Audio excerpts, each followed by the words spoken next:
Bonjour les amis, bienvenue dans notre émission Remettons les pendules à l'heure, ce 16 septembre 2025. Et je vais donner pour titre à cette vidéo les perles de l'actualité. Perles, malheureusement, non pas de l'intelligence, mais de la connerie. Dernière étape dans le calot, la Vuelta définitivement arrêtée à 56 km de l'arrivée à cause des manifestants pro-palestiniens. La course perturbée quasi quotidiennement. Oh zut, qu'est-ce qui s'est passé?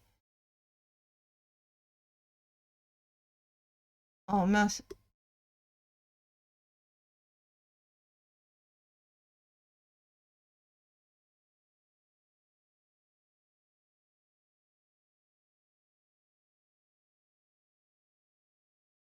Voilà. Depuis son arrivée sur le territoire espagnol, la course a été quasi quotidiennement le théâtre de manifestations pro-palestiniennes, ciblant notamment l'équipe Israël premier, je sais pas quoi, tech. Elles ont fortement perturbé les coureurs, dont certains ont chuté lors d'incidents. Plusieurs étapes ont dû être écourtées par les organisateurs. Dans un pays où la cause palestinienne est très populaire, on se demande bien pourquoi, ces manifestations ont en outre lieu en période de grande tension entre le gouvernement du socialiste, un socialiste au gouvernement, on se disait bien, Pedro Sánchez, et celle de Benjamin Netanyahou, après notamment l'annonce récente par le Premier ministre espagnol de mesures destinées à mettre un terme au génocide de Gaza. Bon, vous finirez l'article si vous êtes intéressé, mais il y a déjà un truc qui me fait le tulter. Génocide à Gaza. Ding! Il y a une image, une lumière qui s'allume dans ma tête. Alors, attendez voir que je le trouve. Voilà. Israël sous le choc après la diffusion d'images des otages. Alors là, oui, on voit que ce type-là, pas besoin de commentaires, il va crever de faim. Si on le laisse longtemps dans cette situation, il n'en a plus pour très longtemps. Les camps de la mort, c'est pas mieux. Donc d'ailleurs, je vous rappelle, avec toutes les horreurs qu'ils ont voulu pratiquer, l'absence la réaction très modérée qu'il y a eu un peu partout pour bien des officiels dans le monde, ça revient finalement à relativiser l'assassinat, le génocide des Juifs, les tortures des Juifs, la déportation des Juifs, les camps de concentration, les gaz, tout ça. Alors, on vous a fait, pour des intellectuels qui discutaient sur des questions, pour un détail, pour le mot détail prononcé, ça s'est terminé devant des tribunaux. Ah, eh bien moi, je suis plutôt pour la liberté de parole, et si quelqu'un dit quelque chose qui ne me plaît pas, c'est pas mon problème, j'ai toujours quelque chose à rétorquer. Mais là, c'est dans des actes qu'on voit un type qui crève de la faim dans un tunnel, c'est-à-dire un individu enterré vivant depuis maintenant fin octobre 2023. Non mais on est où? Dans un monde de fous. Est-ce que vous imaginez qu'est-ce que c'est?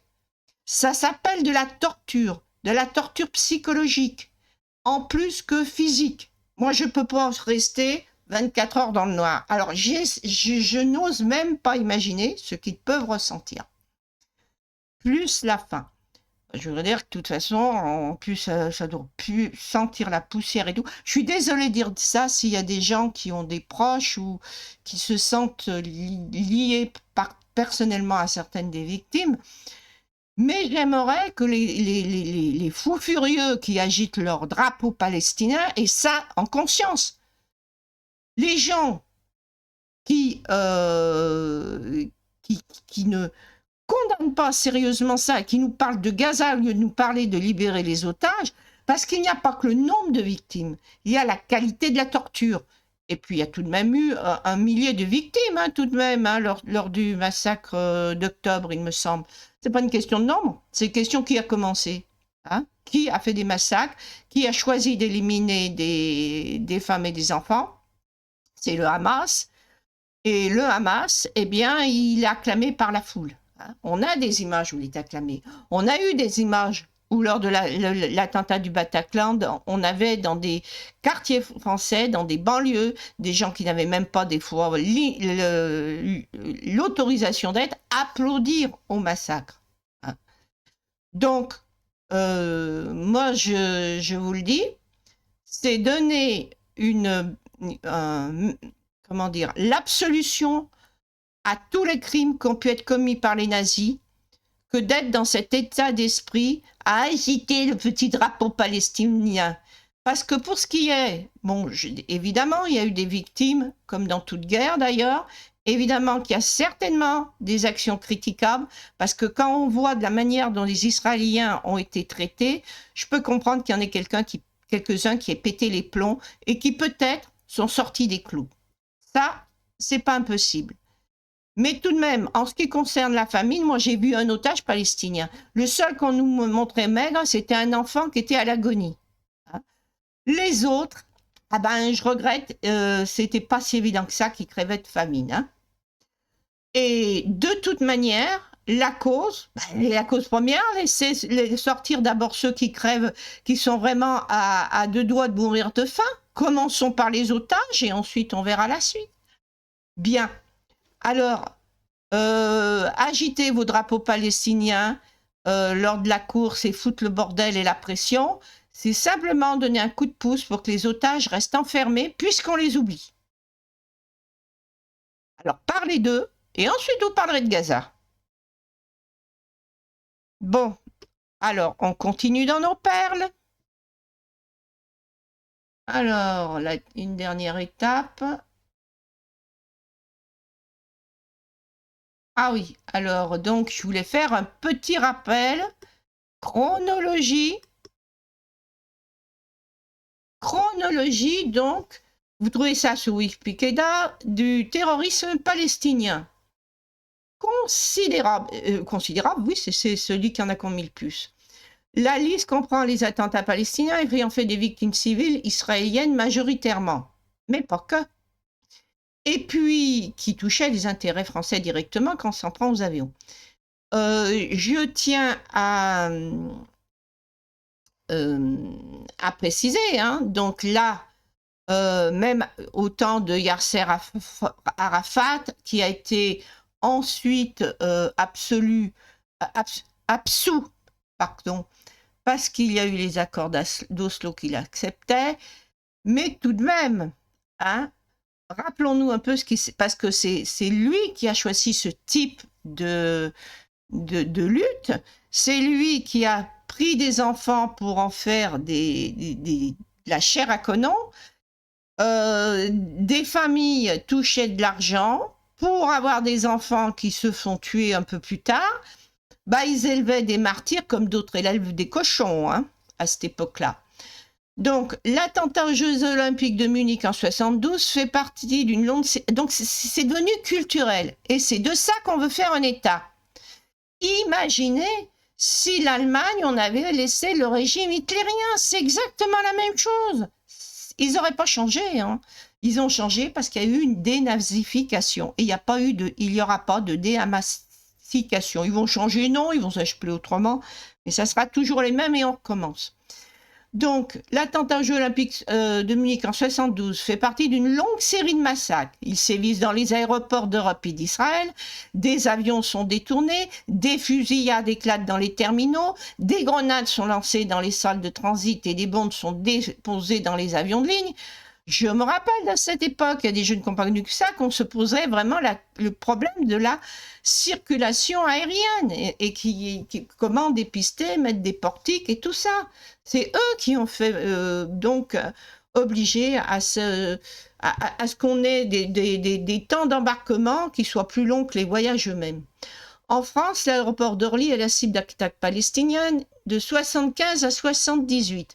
Et pendant ce temps, on avait des Palestiniens en France. Hein, on en a 6000 hein, qui ont été naturalisés, je suppose. Puisque maintenant, on n'en a plus de Palestiniens. Donc, ils ont tous été naturalisés français. Les terroristes sévissent également contre les juifs de différents pays.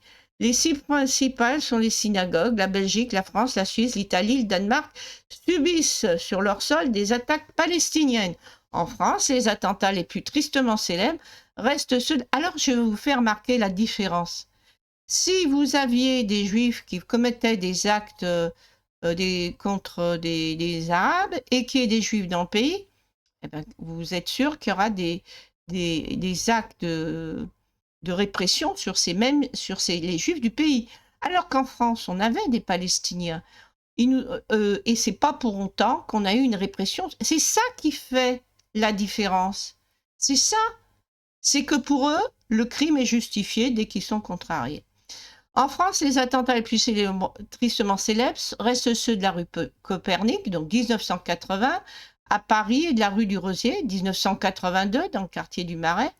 En 1980, rue Copernic, un membre du Front populaire de libération de la Palestine dépose une bombe en face de la synagogue pendant les célébrations du Mar Ritza. Donc vous aviez des gens, même si on n'est pas juifs, vous passez devant, vous êtes morts. Bon, 4 morts, vous voyez, dont 2 passants qui n'étaient même pas juifs, et 40 blessés. 2 ans plus tard, vous avez... Donc, je ne vais pas tout vous lire. Hein. En Israël, bon, évidemment, ils attaquent des bus scolaires. Et puis, bon, je vais un peu plus rapidement.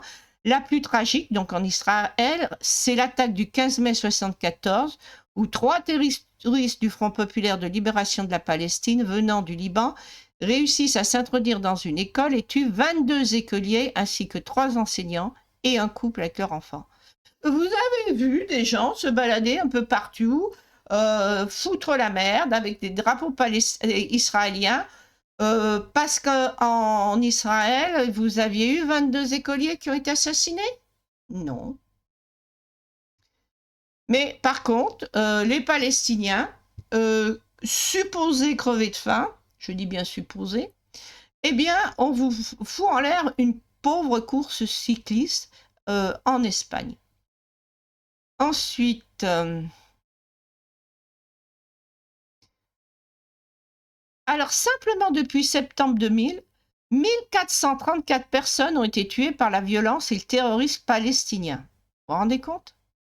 Ne sont pas répertoriés les soldats de Tsahal tués lors des opérations militaires israéliennes. Et on pourrait les ajouter, parce que s'il n'y avait pas d'actes terroristes palestiniens, ben, il n'y aurait pas de soldats qui seraient tués. Bien, continuons un peu plus loin.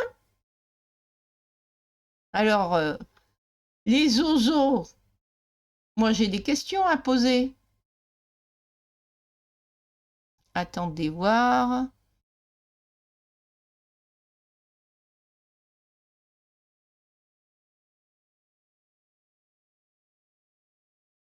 Voilà, donc nous avons le nombre de Palestiniens un peu partout dans le monde. Hein.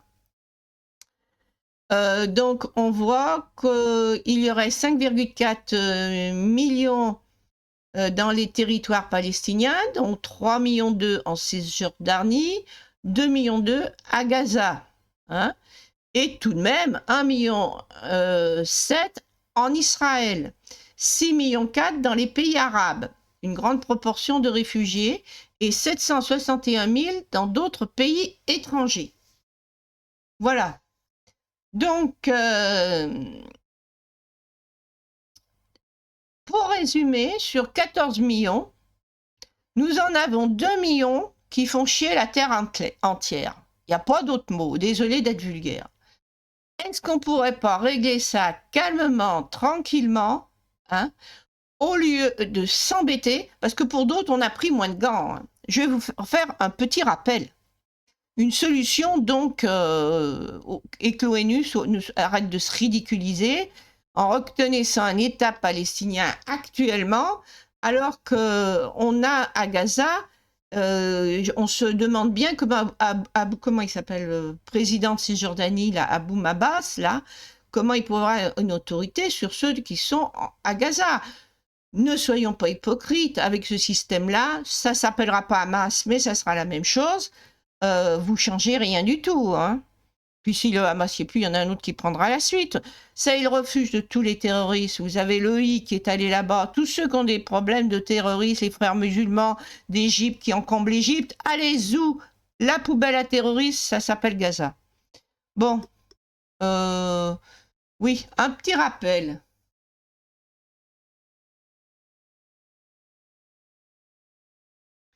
Alors là, c'était pas de la blague. Le Haut-Karabakh condamné à la famine dans l'indifférence de la communauté internationale.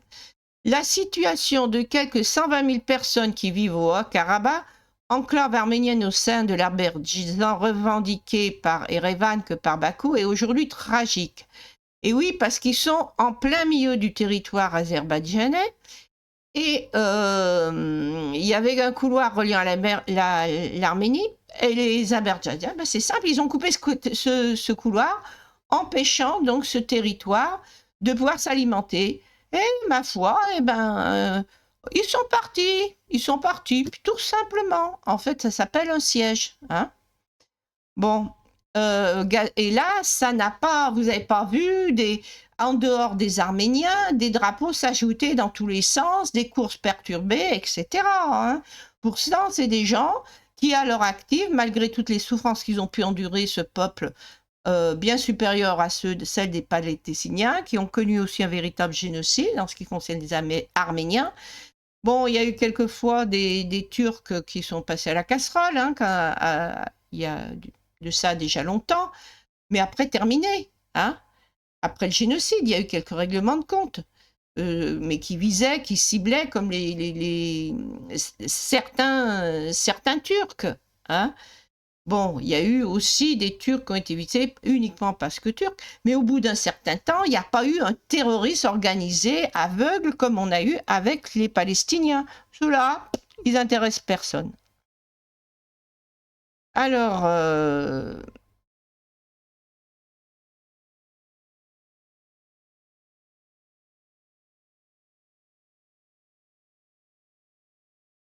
voilà, je vais vous faire un petit rappel.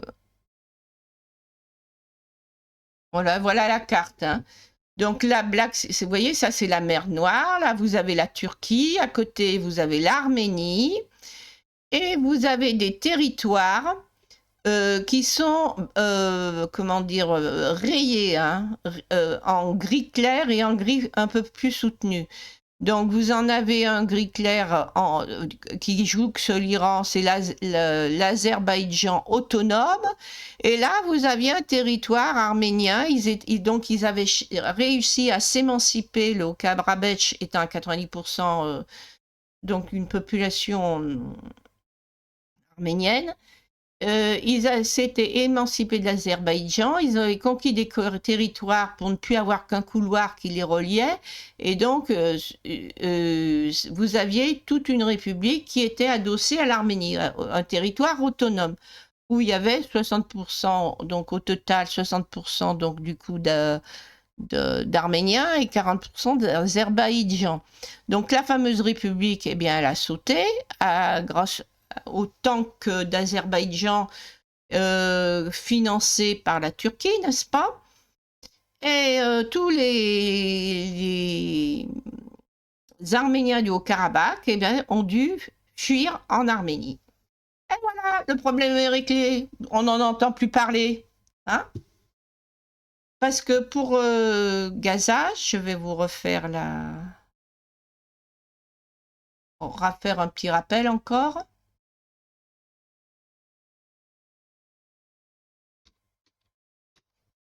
La carte Palestine, je vous demande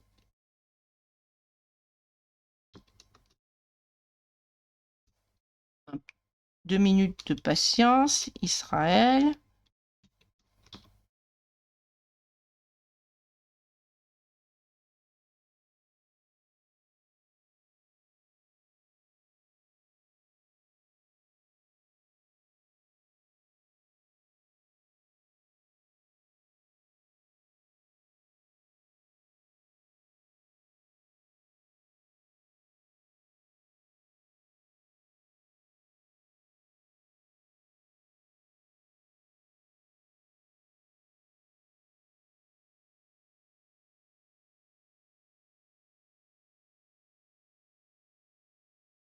Bon, alors sur l'avant-dernière, hein, territoire palestinien après la guerre de 48-49, Donc, vous voyez que Gaza, là, ça a bien régressé.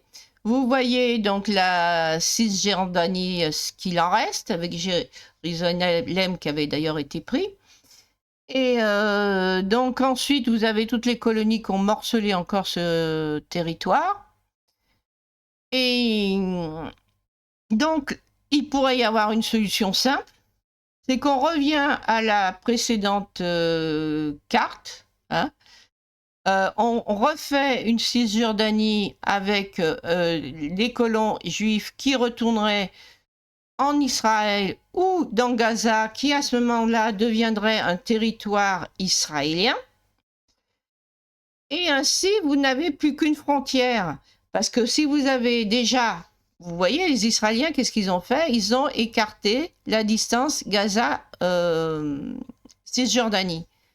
Sans cela, au niveau géostratégie, mais c'est mortel. Il suffisait de couper Israël en deux, là, les deux se rejoignaient, et vous étiez encerclés complètement. Donc, c'est pas compliqué, hein. Donc, ils ont perdu aussi en la Galilée et tout ça. Au niveau militaire, eh ben, encore une fois, c'est la violence qui paye. Donc, discutons, trouvons un accord pour les territoires de Cisjordanie entièrement donc dédiés, dont avec Jérusalem-Est qui serait aussi, qui appartiendrait aussi à la Cisjordanie. Les vieilles pierres, comme je dis, la vieille ville, eh bien, elle pourrait devenir cité internationale, gérée par l'ONU. Comme ça, il n'y a pas de jaloux. Et là, vous auriez plus qu'une frontière. Et la Cisjordanie pourrait être un territoire autonome, géré par Abu Maba, mais rattaché à la Cisjordanie pour l'armée et pour l'économie. Ça serait un territoire beaucoup plus viable. Par contre, l'instruction, l'administration civile, tout ça, la justice relèverait des autorités palestiniennes. Voilà ce qui serait logique. Mais la logique, je pense, une logique de paix, hein. Voilà. Bien, en poursuivant dans nos perles.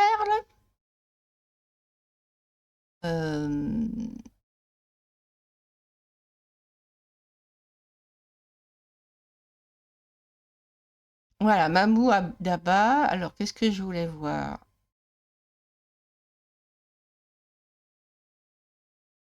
Alors, reconnaissance d'Israël.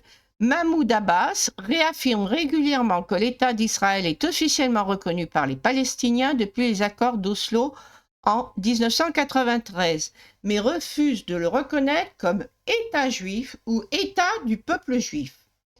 Bon, alors je ne vais pas aller plus loin. Eh bien, vous voyez que je ne suis pas quelqu'un de partial. Je donne raison à Mahmoud Abbas. Parce que si on le reconnaît en tant qu'État juif, qu'on fait, comme je vous dis, la Cisjordanie, territoire autonome sans les Juifs, qu'est-ce que font faire les Juifs? Ils vont renvoyer les Israéliens musulmans. Or, les Israéliens musulmans se sont bien tenus, ils n'ont pas fait d'attentat pendant la guerre avec le Hamas. Donc, je pense qu'on n'a pas dû leur mettre une épée de Damoclès. Israël, s'il se dit État démocratique et moderne, eh bien non, ce n'est pas un État juif, ce n'est pas un État comme le Troisième Reich, un État arien, hein, était un État arien. C'est un État, c'est l'État d'Israël. Israël, je vous rappelle, ça vient de Jacob. Et dans Jacob, les descendants de Jacob, eh bien, c'est 12 tribus hébreux. Ensuite, vous avez eu le royaume de Juda, qui a donné la Judée, etc. C'était la moitié sud d'Israël. Donc, les Palestiniens, si on remonte à l'époque de Jacob, sont aussi des Israélites, hein, ils descendent de là. Et vous avez même, parce que lorsque les Romains ont vidé Jérusalem, ils ne sont pas allés dans les campagnes chercher tout le monde, puisqu'on a même eu encore un temple juif par la suite, mais pas à Jérusalem, je ne sais plus dans quelle ville. Donc, les Palestiniens, ils ont du sang juif comme les Israéliens juifs, hein. Donc, arrêtons ces salades à la con. Donc, un État d'Israël, hein, avec des frontières incontournables, avec une immigration qu'il contrôle, hein, une frontière imperméable s'il le désire avec la Cisjordanie, et on n'en parle plus. Bien.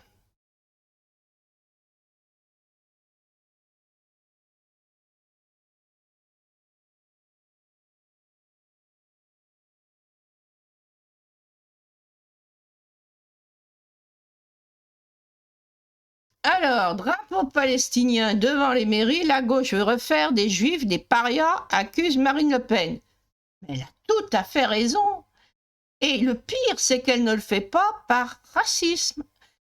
Mais ce qu'elle veut, c'est en faire des parias, parce que si elle en fait des parias, elle va récupérer les votes des populations islamisées qui sont maintenant en France beaucoup plus nombreux. Alors on a le sens de la justice ou on l'a pas. Pour une fois, là, c'est sûr, je dis bravo Marine. Ensuite, oui, parce que Olivier Faure veut faire des... Oui, à cause qu'il veut mettre le drapeau palestinien devant les mairies. Alors là, moi, je vous dis, je suis comme les taureaux, hein. Je vois un drapeau palestinien au fronton de la mairie, mais je vois rouge, je vois rouge. Et si j'étais plus jeune et que j'ai les moyens de faire un attentat, mais c'est la mairie que je ferais sauter. Parce que moi, pour moi, c'est plus une mairie française.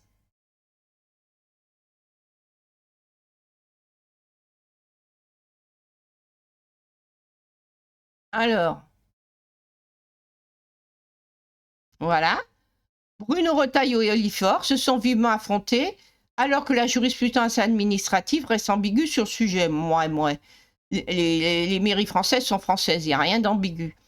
Donc, faisons flotter le drapeau palestinien sur nos mairies pour marquer le fait que le 22 septembre prochain, c'est la date de la reconnaissance par la France d'un État palestinien. Ouais, bravo! Ça fait des années qu'ils nous font des attentats. Eh bien, vive la lutte au moyen d'attentats. Merci et merde pour les victimes. Bah bon sang. La moindre des choses, ça serait moins la discrétion. Parce que ce qu'on reconnaît, c'est un État terroriste. Point barre. Parce que Abu Abbas, de toute façon, je sais qu'il a été dans les accords d'Oslo, tout ça, mais c'était le bras droit tout de même de Yasser Arafat. Yasser Arafat qui prenait la lutte par le terrorisme. N'est-ce pas? Donc, en aucune manière, ce drapeau de terroriste, en aucune manière, on ne doit trahir nos concitoyens. Et puis, je veux dire, ça, c'est quand même assez fort en café. Déjà, vous avez l'ONU qui a fait donc de la Palestine d'abord un État observateur en but de la reconnaître. Et je crois qu'ils l'ont reconnu maintenant. Mais je vous fais un petit rappel, on va revenir dessus. Voilà. Ça, ce que vous voyez, le bonhomme là, le civil qui crève de faim, et encore, on n'a eu même pas des enfants qui ont été massacrés, il n'y a pas d'autre mot, hein, massacrés. Hein. On les aurait jetés à des chiens, ça n'aurait pas été pire. De la façon de la plus odieuse qui soit. Hein. Eh bien, ça a un nom. Ça veut dire qu'on ne reconnaît pas le droit international de la guerre. Le droit international de la guerre que l'ONU est censé protéger. Et l'ONU, en récompense, reconnaît l'État qui a fait ça parce que ne nous voilons pas la face. Hein. Je vois pas qu'est-ce qu'Abu Dhabi vient faire avec Gaza. Hein. Ah, ça, je vois pas comment. Et il serait foutu. Il a quand même, de l'autre côté, ils ont tout. Je vois vraiment pas comment il peut contrôler. Alors, il y aura peut-être le Hezbollah qui va s'installer là-bas. Je sais pas qui c'est qui va y aller, mais ça sera pas mieux. La fête va continuer, si on peut dire comme ça. Voilà, bonne journée. Je crois qu'on, pour les perles, on a été gâtés hein, ces temps-ci. Je souhaite de tout corps hein, qu'on ne reconnaisse pas, non pas un État palestinien, mais un État palestinien terroriste. Parce que pour l'instant, tout ce qui a été fait revient à ça. Et je ne suis pas d'accord avec Benjamin Netanyahou qui dit qu'il veut qu'on reconnaisse l'État d'Israël comme un État juif. Non, parce que ça n'en est pas un. Il y a déjà 1,7 million de musulmans dedans. Voilà. Bonne journée les amis.